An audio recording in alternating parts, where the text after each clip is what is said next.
All right, we are in week 3. If you expand that down, we are on the Analyze and Chart U.S. unemployment rates from 3 decades. So when you get that open, there are some new things we're going to cover with this assignment. First one is going to have to do with an apostrophe and how it's going to make your charting work. This is, I believe, the first one that you're going to have multiple worksheets down at the bottom. And so make sure you observe that in Excel, when you open a new one, it always gives you 3 sheets here, and that not everything has to be in that first sheet. And so if we know that, then we know that you can fit a lot of data on here. You can always create more sheets that we will do in later assignments, and of course rename them and do all things like that. But let's stick with the 2000s worksheet right now. First part, analyze the charts to find any irregularities, spikes, or dips in the numbers. And so look at these numbers, try to find, like they said, irregularities, spikes, or dips in unemployment, number of people that are not able to find work when they want to. And you'll go through these, probably stopping the tape.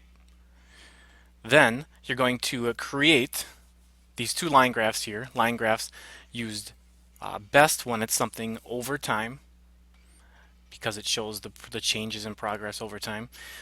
First one, exclude the annual numbers for this graph. So this is going to be where you take these main numbers here without the annual, which would be the yearly, and you're going to create a line graph. So insert a line graph. The 3D kind of turns out kind of hard to see, but the numbers are really off here, and that is something that is due to the fact that the charting is counting the 2000s and all these years as data that it wants to graph. And so you start out with the large number, it goes down, and it just does not make any sense here. So what we have to do is, using the apostrophe, you can turn these numbers into labels for the numbers, right? It's telling what year the unemployment numbers are for. So to do that, and a faster way of doing it is to click into the first year that you want to turn into a label, and you just put an apostrophe before it. So we have the apostrophe in here. Now you could do that individually for all of those, but Excel is smart enough where if you put that in to the first one and then you autofill that down, it will put an apostrophe in front of all of them. And so now if we take and go to graph these, now we have the numbers actually making sense. It shows the unemployment here and how much it is labeled by year. And so for this one, you can do the typical decorating that we do for our charts. Add a gradient to the background, to the work area, add the horizontal and vertical axis titles, and give the entire chart a title, something we've done many times. The second graph, create another one only using the annual numbers.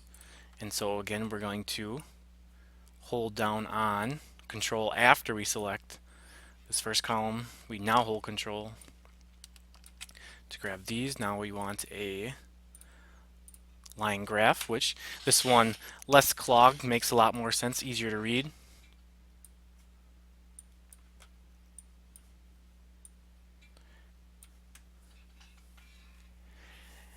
And from here, we are going to do all your decorating on this one.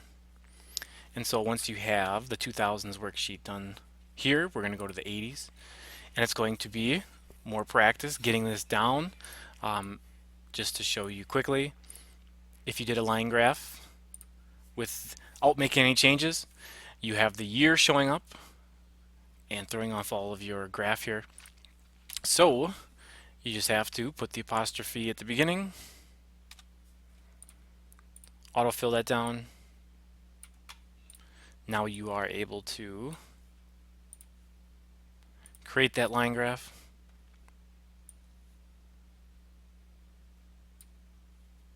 It would also be thrown off a lot if you were to include the annual numbers in that.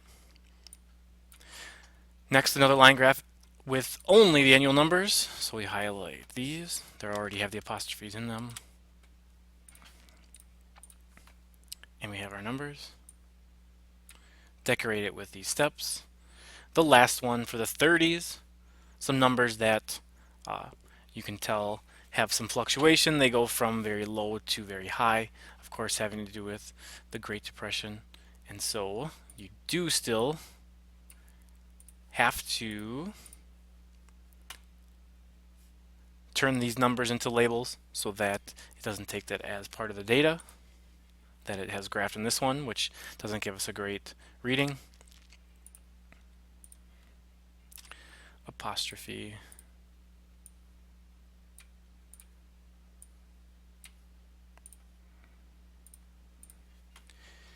And we have this that we can decorate, and that is our assignment.